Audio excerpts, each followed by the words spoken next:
Hey Alpine Rescue Team, this is Ryan here at G-Force. Just going to go over your Defender with you.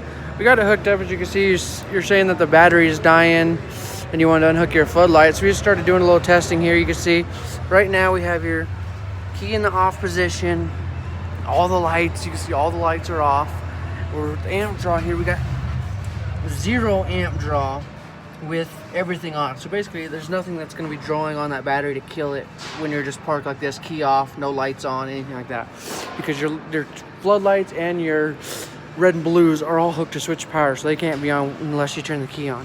So if we just turn the key on here, that's key on, no headlights, no strobe lights, nothing. You're at 1.6-ish.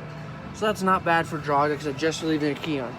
But we found out here, if you come to a stop, turn the unit off, leave your key on, as soon as you can see, we're gonna go over here, turn your headlights on, high beam on the headlights. You've seen we were at 1 before. That drill puts us all the way up at 11 amps it's drawing. So basically not running, just pulling up to somewhere, leaving your key and your headlights on, that's drawing 11 amps.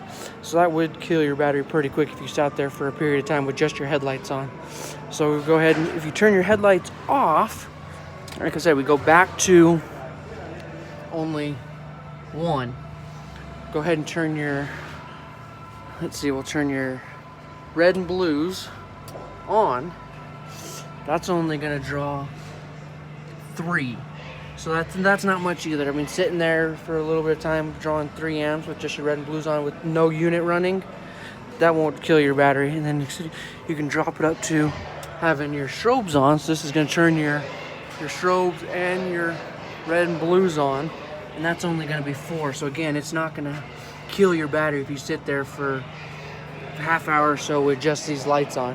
But if you sit here with those 2 lights on and you got your headlights on now, as you can see, that is pulling 13, jumps between 12 and 13 volts or 13 amps. That will kill a battery sitting there for a period of time with the motor not running. That will just kill your battery having all these lights running. So if you're gonna pull to a stop and have all the lights on, you got to leave the motor running, or at least just kill your headlights. And then killing the headlights, like I said, will drop it down. Go over here and kill the headlights. Killing the headlights will drop it down to only 3, which is better, and it won't kill the battery as quick just sitting there. I mean, yeah, if you're sitting there for 2, 3, 4 hours, yes, it would. But for 30, 40 minutes while you're sitting there, that should not kill the battery. So like I said, other than that, like I said, you can do that. That should be fine. Went ahead and got your oil drain. Go over the service a little bit. Got your oil drain in. Your air filter out. We'll replace that. So you got your spark plugs. We'll go ahead and replace those for you. Checking all the CV boots. Everything else looks... Turn these lights off real quick.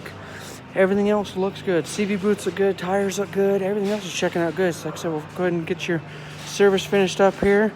We will leave those lights hooked up like I said, 'cause they're not drawing anything on that battery.